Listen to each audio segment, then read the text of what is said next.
Meus irmãos, nós temos compartilhado com os irmãos aqui uma série de sermões intitulados Jesus e a Lei. E dentro da perspectiva desses sermões, que se encontram no capítulo 5 de Mateus, nós estamos observando o ponto de vista do nosso Salvador acerca de algumas questões da lei. No último domingo, em razão da visita do presidente do nosso presbitério, nós suspendemos esta série e assim eu passo a dar prosseguimento à apresentação desses sermões com a terceira exposição desta série que chamamos de Cilada. Vamos, portanto, ao texto sagrado, Mateus, capítulo 5, do verso 27 ao 32. Evangelho de Mateus, capítulo 5, versos 27 a 32. Assim, assentados como os irmãos estão, leiamos reverentemente o texto que está diante de nós nessa oportunidade. Mateus, capítulo 5, do verso 27 ao verso 32. E diz-nos a passagem: Ouvistes que foi dito, não adulterarás. Eu, porém, vos digo, qualquer que olhar para uma mulher com intenção impura no coração, já adulterou com ela. Se o teu olho direito te faz tropeçar, arranca-o e lança-o de ti, pois te convém que se perca um dos teus membros e não seja todo o teu corpo lançado no inferno. E se a tua mão direita te faz tropeçar, corta-a e lança-a de ti, pois te convém que se perca um dos teus membros e não vá todo o teu corpo para o inferno. Também foi dito, aquele que repudiar sua mulher, dê-lhe carta de divórcio. Eu, porém, vos digo, qualquer que repudiar a sua mulher, exceto em caso de relações sexuais ilícitas, a expõe a tornar-se adúltera. E aquele que se casar com a repudiada, comete adultério. Texto difícil, passagem complexa, recado pesado. Vamos orar para que o Senhor nos ajude. Bendito Salvador, tem misericórdia de nós. Ó Deus, a tua mente é elevadíssima e nós, ó Deus, estamos ainda muito aquém de compreender o que o Senhor nos diz e sem que o Senhor mesmo nos ajude. Tenha, ó Deus, portanto, misericórdia de nós, teu povo, para que possamos, Senhor, alcançar o entendimento exato do que queres nos falar nesta oportunidade. Te suplicamos, em nome e por amor de Cristo Jesus, o nosso fiel Salvador. Amém. Amém. Um sapo foi atirado na água quente e, num reflexo rápido, ele conseguiu saltar daquele caldeirão e salvou a sua vida. Entretanto, em uma outra oportunidade, ele foi lançado num caldeirão com água fria. E estando já habituado àquelas temperaturas, disse, não, aqui está bom, vou ficar por aqui.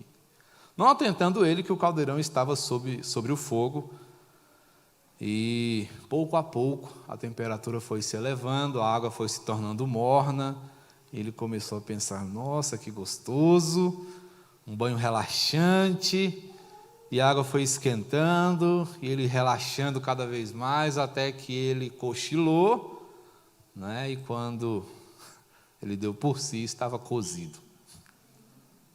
Irmãos, assim é o pecado em nossas vidas. Ele não nos avilta de uma vez. Ele vai nos conduzindo, ele vai nos fazendo relaxar, ele vai nos fazendo gostar, até que nos vejamos enrolados na sua teia. Jesus, quando aborda temas da lei, ele está fazendo aqui uma releitura interessante.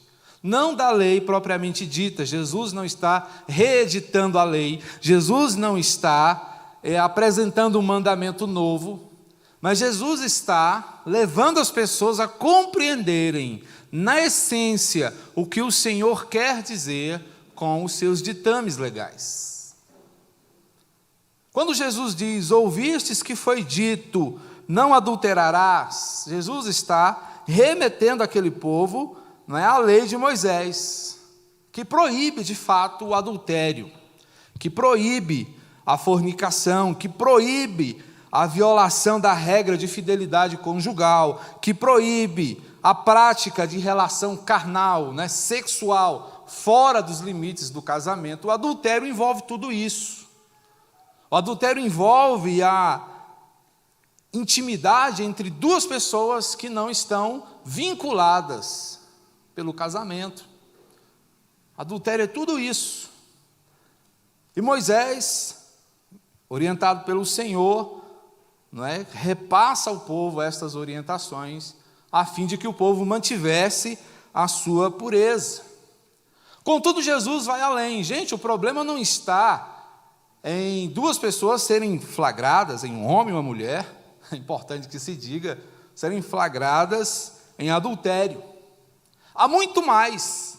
Jesus está convocando as pessoas para uma compreensão mais ampla, uma compreensão que seja abrangente, a fim de que eles compreendam o que significa tudo aquilo. Então, o que Jesus está dizendo é o seguinte: o problema não está quando o ato é consumado, mas o problema existe desde que, para a consumação daquele ato, algumas atitudes sejam tomadas. E Jesus então está falando para o fato de alguém que olha para outra com intenção impura, com olhos desejosos, com olhos cobiçosos, com olhos que veem além. Obviamente que, dentro da perspectiva, não é, comunitária, não há como você julgar olhares. O que Jesus está fazendo aqui não é impondo uma dificuldade, não é, aos fariseus, aos defensores da lei, para que eles então pudessem julgar as pessoas. Ah, você estava olhando de uma forma diferente para aquela moça. Não é isso. Mas Jesus está convidando as pessoas a terem uma compreensão acerca delas mesmas, quanto aos seus olhares, quanto aos seus desejos, quanto às suas inclinações mais íntimas. O que Jesus está querendo, meus irmãos, fazer e dizer aqui, é que cada um de per si deve cuidar do próprio coração, porque o coração pode nos colocar em diversas armadilhas.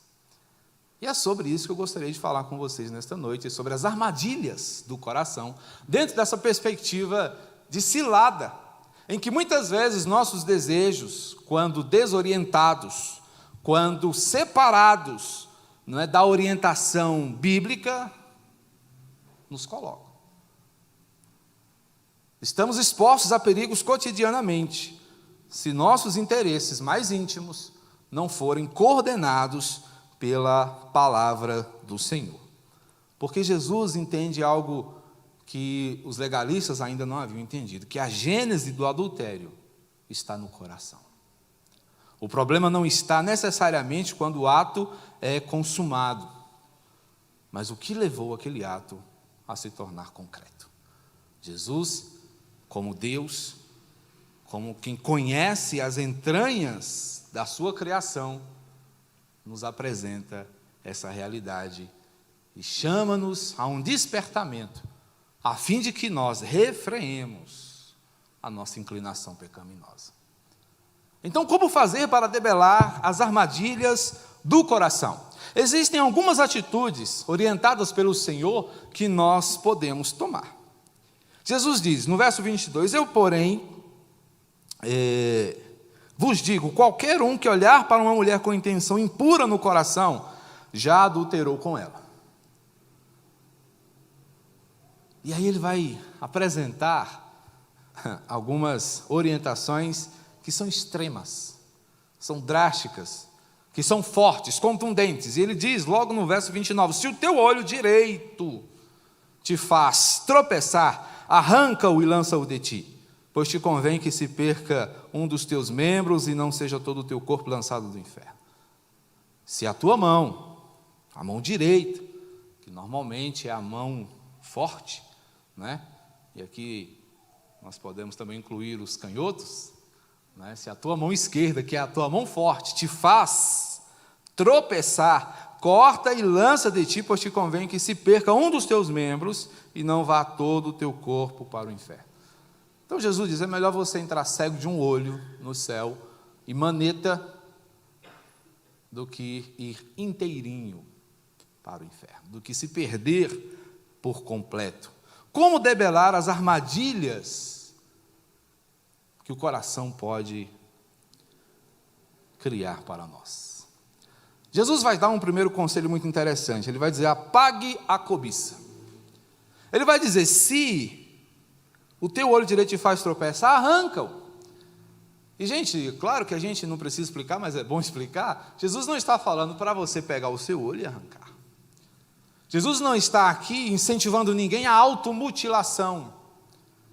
Mas Jesus está dizendo que nós devemos reorientar as nossas atenções para que não sejamos pegos nessas armadilhas que os nossos desejos mal orientados podem lançar sobre nós. Apague a cobiça. Jesus vê além do ato. Mas o que Jesus está dizendo é que quando nos entregamos àquilo que atrai o nosso olhar, nós podemos sucumbir diante do desejo. A cobiça, meus irmãos, ela é o pecado em progresso. A cobiça é um estágio pós-tentação. A tentação surge. A tentação apresenta para você a oportunidade, a cobiça considera a possibilidade. E o próximo passo é a consumação, é a concretização daquilo que a cobiça fez você achar interessante.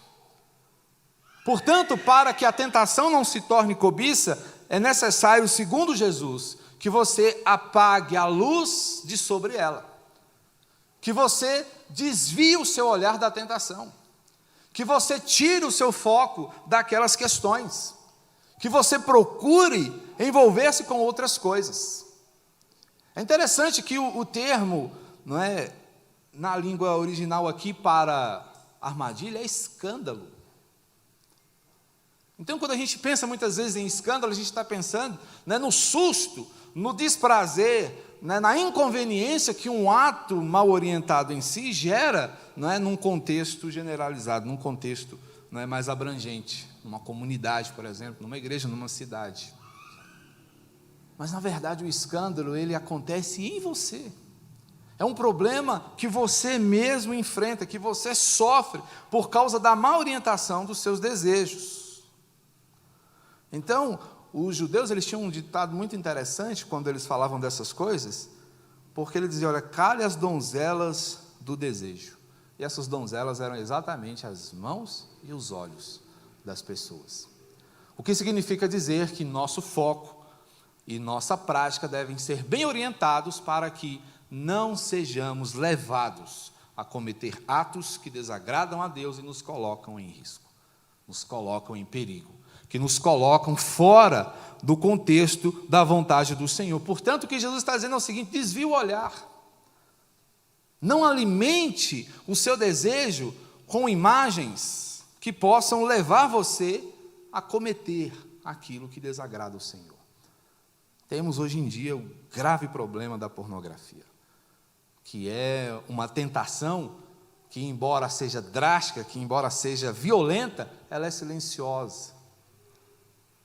Porque no recôndito da privacidade, você é violentado por ela. O que antes era trabalhoso, hoje pode ser praticado no escurinho do seu quarto. Isso para não falar, não é, na sensualidade que anda hoje aflorada pelas ruas, em cada esquina, em tudo que nós olhamos, não é, na publicidade, enfim. Mas o que Jesus está dizendo, desvie o seu olhar dessas coisas. Não permita que elas contaminem a sua alma, não deixe que elas te levem a uma vida de depravação abrangente. Portanto, apague a cobiça, desvie-se daquilo que pode te conduzir ao que pode te destruir. Mas Jesus dá uma segunda orientação acerca das armadilhas do coração. Além de apagar a cobiça, Jesus também recomenda que nós amputemos a tentação. A sequência do texto, no verso 30, vai dizer: se a tua mão direita te faz tropeçar, corte-a e lance-a de ti, pois te convém que se percam dos teus membros e não vá todo o teu corpo para o inferno. Mais uma vez, Jesus não está aqui nos recomendando a automutilação. Jesus não está pedindo que nós nos dilaceremos para que sejamos mais santos. O que Jesus está dizendo é que nós devemos fazer as coisas de uma maneira melhor. Então, a orientação de Cristo é: abandone a prática. Abandone, deixe de fazer aquilo que te afasta de mim. Jesus está aqui propondo-nos uma cirurgia moral. Eu me lembro que nos idos dos anos 90 e 2000 tinha um grupo de rap com esse nome, né? Cirurgia moral. O que Jesus está nos orientando a fazer, meus irmãos, é a retrabalharmos a nossa compreensão do que é verdadeiro, do que é justo, do que é santo. Assim como ele diz, arranca o teu olho, ele está dizendo, você não precisa conhecer tudo, você não precisa saber de tudo, você não precisa ver tudo. Ele está dizendo para nós, quando ele recomenda que arranquemos a nossa mão, ou seja, deixemos de praticar o que nos afasta do Senhor, é que nós não precisamos experimentar e fazer todas as coisas. É interessante porque muitas vezes, dentro de uma perspectiva cristã, nós vivemos uma perspectiva de proibição. Por que eu não posso fazer? Você é crente. Por que eu não posso ser assim? Não é que você não pode, é que você não precisa, você é livre para não fazer. Porque se você é dominado por algo, você é escravo. Mas se você pode olhar para uma coisa e dizer, eu não preciso fazer isso para ser feliz, para ser melhor, para ser reconhecido, ou para ser alguém, você é livre. E essa é a grande realidade. E é isso que Cristo está mostrando para nós. Portanto, ele diz, olha, é necessária uma intervenção drástica se você não quer ser aprisionado por um hábito, se você não quer ser aprisionado por um vício. O que Jesus está nos orientando a fazer é extirpar da nossa vida tudo aquilo que constitui causa pecaminosa, ou seja, tudo que provoca o acontecimento do pecado deve ser cortado da nossa vida. E é interessante que normalmente a gente fica muito preocupado com essas coisas quando tocamos nessa área da moralidade e da sexualidade. São coisas que a gente gosta de apontar e execrar. Mas, na lógica de Jesus, a gente podia incluir outras coisas. Se a tua língua te faz tropeçar, corta. É melhor você entrar mudo no céu do que ir conversando para o inferno. Se o teu pé te faz tropeçar, corta. É melhor você entrar de moleta no céu do que você ir correndo para o inferno. É dentro dessa perspectiva que o Senhor está a nos orientar, meus irmãos. É deixar de praticar, é deixar de fazer aquilo que arrasa com a nossa vida, aquilo que destrói nossos relacionamentos, aquilo que azeda a nossa convivência. Muitas vezes, pela vontade de falar, a gente destrói a vida de uma pessoa, destrói a harmonia de uma igreja, acaba com a reputação de alguém. Porque muitas vezes a gente não consegue manter a nossa linguinha dentro da boca. Não sou eu quem está falando isso, é a palavra do Senhor. O Provérbios vai dizer que a língua é fogo. Fogo destrói, fogo não deixa nada. Ainda vai dizer que a língua é uma coisa pequena, mas que causa um grande estrago. Então são questões que nós precisamos, meus irmãos, tirar da nossa vida. Portanto, se você não pode fazer para abençoar, não faça para amaldiçoar. Se você não pode dizer para abençoar, não diga para amaldiçoar. Se você não pode olhar para ser bênção, não olhe para ser desgraça. É importante que nós consideremos estas coisas porque Jesus nos convida a optar pela vida. Como é que nós fazemos essa castração? Como é que nós fazemos essa amputação? Né? Envolvendo-se com a piedade. É interessante, né? Quando a gente muitas vezes diz para nós mesmos, eu não vou mais fazer isso. Não vou mais fazer isso. Aí você abre os olhos, tudo que você vê na sua frente é isso. Não é? Não é assim? Quando você está interessado em uma coisa, parece que, né? Até a vida tem algoritmos hoje em dia. Você faz uma pesquisa no seu celular e todo site que você abre, né, vem uma propagandinha. Já comprou? Estou aqui. Né? Na vida também é assim. Muitas vezes já falo assim, eu não vou mais pensar em carro antigo, não vou mais. Aí eu estou quietinho, de repente passa uns 6 cilindros na rua. Passa um Fusquinha. Passa uma Harley. Falei, não dá. Sabe por que isso acontece? Porque quanto mais a gente pensa em algo, mais os nossos sentidos estão aguçados naquilo. É por isso que a vida monástica não deu certo. Porque os monges se retiravam para as montanhas para deixar de pensar nas moças, para deixar de pensar no pecado, e eles levavam esses pensamentos com eles. E aqueles pensamentos os arrasavam anos a fio. Qual é a perspectiva de Jesus? Se envolva com o que é sagrado. Tire aquilo da sua vida, envolvendo-se com o que é santo. Se você quer deixar de pensar no que te faz pecar, se envolva com aquilo que te faz ser cada vez mais santo. Vá pregar o evangelho, vá distribuir folhetos, vá fazer visitas com seu pastor, com seu presbítero. Cole na junta diaconal, pergunte, o que vocês estão precisando aí? Quero ajudar. Carlão, como é que está aí? Quer que ajude a limpar a igreja? Ele não vai negar, com certeza. Preencha a sua vida com coisas que façam a diferença.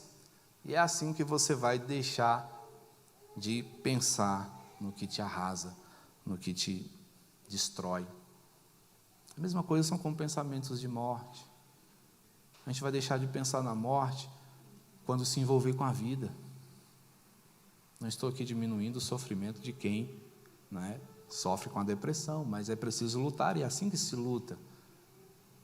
Não é? A gente abandona o que é ruim, preenchendo aquele espaço com o que é bom.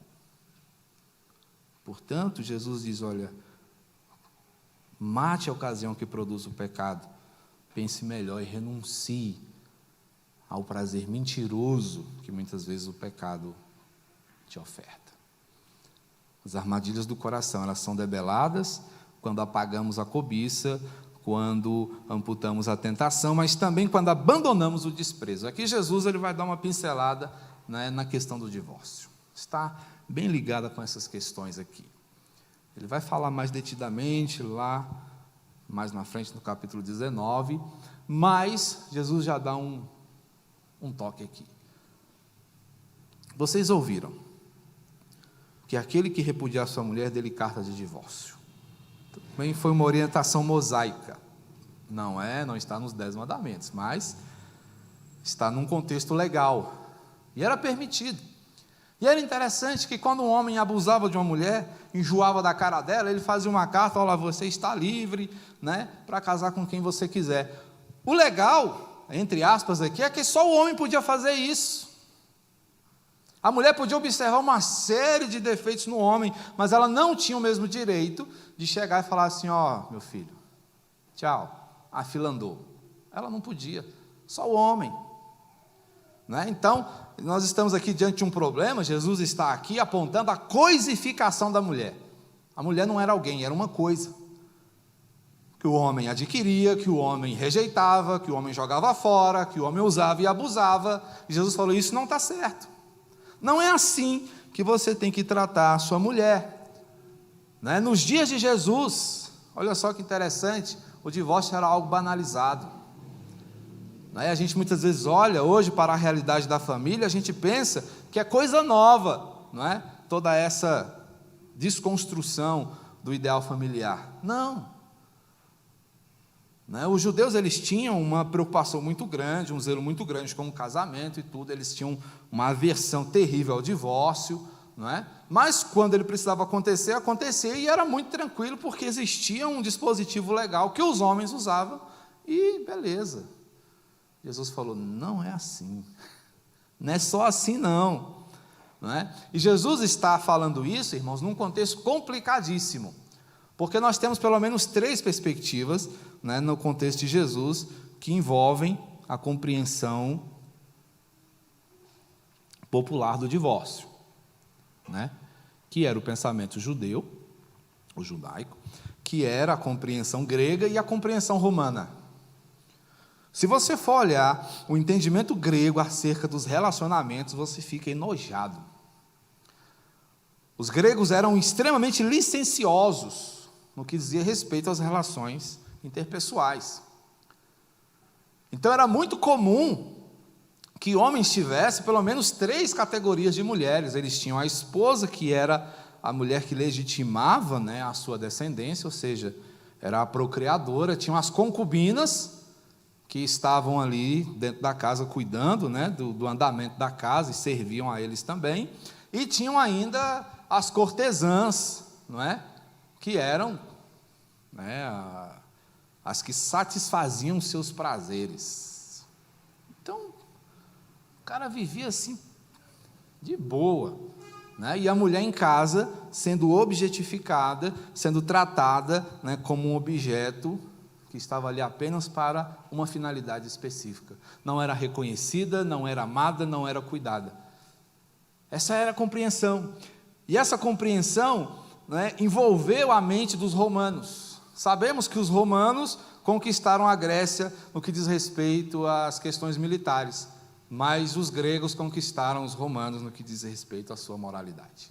E os romanos, né, antes defensores argutos do casamento, se tornaram depois licenciosos também. E aí as pessoas queriam viver dessa maneira.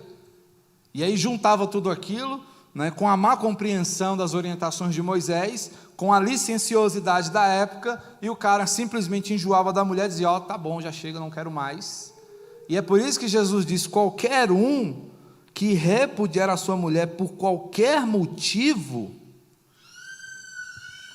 comete adultério, porque você está abandonando um projeto que ainda estava em desenvolvimento. Porque quando a gente pensa, por exemplo, no que seria um motivo plausível para o divórcio, naqueles dias existiam pelo menos, né, em termos judaicos, 2 escolas, Shammai e Hillel, uma mais conservadora, a outra mais liberal. A escola de Shammai, que era mais liberal, dizia que o homem podia divorciar-se de sua mulher por qualquer motivo, até se ele achasse ela feia. Era o que eles chamavam de coisa indecente, se ele achar coisa indecente na mulher. Qual foi a indecência da sua mulher? Ela salgou a comida. Isso, irmãos, não é brincadeira. Era motivo para que o homem se divorciasse da sua mulher. Ah, a mulher derramou o leite. Eu te repudio. Ah, amor, deixei o arroz queimar. Vou procurar outra mulher que você não sabe cozinhar. Olha que legal. Era desse jeito que funcionava. Jesus olha e diz, não, meu filho, não é assim. Você tirou a menina da casa dos pais dela, agora você vai devolver por nada. Por nada. Jesus depois vai falar, olha, a relação sexual ilícita, ou seja, o adultério, é um motivo plausível, mas ele não é decisivo. Você pode ainda, mas se o seu coração não consegue entender, vá lá. Mas agora, desistir da sua mulher por causa de um erro pequeno, né? Então a licenciosidade grega, né, a prostituição sagrada, existia uma prostituição sagrada, eram as cortesãs que eram, não é, uma espécie de sacerdotisa, elas ficavam ali no templo de Afrodite, não é? Cultuavam, tinham aqueles cultos que envolviam sexualidade, era um negócio absurdo. E essas mulheres, depois do culto, iam para os portos para se prostituírem com os homens que chegavam e saíam da cidade. E tudo isso reconhecido, tido como normal, não é? Abençoado por todos, e ninguém tinha peso na consciência. Jesus chega e reúne tudo isso e diz: não é assim que Deus quer. Estamos hoje, meus irmãos, vivendo um contexto muito semelhante, porque temos visto a banalização da sexualidade cada vez mais crescente nos nossos dias. Até mesmo entre os cristãos já não há mais peso na consciência. Não é novidade, irmãos, que namorados cristãos têm vida sexual ativa. E vivemos como se isso fosse algo muito tranquilo. Muitos até desenvolvem a ideia de que é preciso conhecer para poder se envolver. Que é isso, gente? Quando fazemos isso, transformamos pessoas em coisas. São coisas que nós experimentamos para ver se a gente quer comprar. Mas pessoas não. Pessoas a gente aprende a amar, se relacionar e a caminhar com elas tal como elas sejam. Ninguém é perfeito, nem nós, nem ninguém, né? Portanto, era essa a realidade. E isso ocasionava o declínio familiar. E chegaram ao ponto, naqueles dias, de dizer que o casamento era um mal necessário, porque bom seria, diziam eles, que pudéssemos viver de prazer. Mas se vivêssemos apenas de prazer, nós sumiríamos, porque não deixaríamos descendência. Então, casar é um mal necessário. Olha só, a que ponto chegava a compreensão. E essa foi a tragédia romana. E Jesus junta tudo isso para dizer: olha, não é assim. É preciso que vocês abandonem o desprezo. Quando vocês tratam a outra pessoa dessa forma, vocês estão desistindo da sua outra metade. Vocês estão abandonando o amor. Portanto, essa questão que Jesus levanta envolvendo o adultério, na perspectiva da lei, ela vai muito mais além. Vai além do olhar, vai além do tocar e vai além do relacionamento, além da motivação para estarmos juntos e caminharmos juntos. Portanto, o nosso coração, quando mal orientado, pode nos jogar em profundas armadilhas.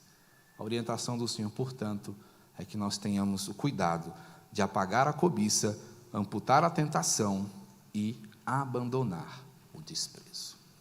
Que sejamos, meus irmãos, fiéis, assim como Jesus o foi.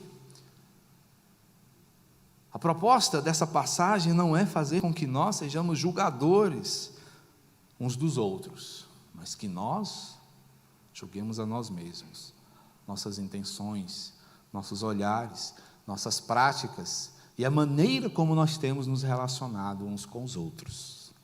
Nessa passagem, Jesus já falou sobre relacionamentos. E a sua orientação foi a de que nós cancelássemos o cancelamento. Sendo assim, Ele agora está nos orientando a romper com a tentação, para que nossas relações não sejam objetificadas, não sejam coisificadas, não sejam desenvolvidas sem a compreensão de seu significado. Que Deus nos abençoe e que, assim como Jesus, sejamos argutos observadores e defensores da lei do Senhor. Vamos orar? Bendito Salvador, nós te agradecemos, porque é o Senhor quem lança luz sobre a nossa vida, é o Senhor quem esclarece aquilo que para nós é obscuro.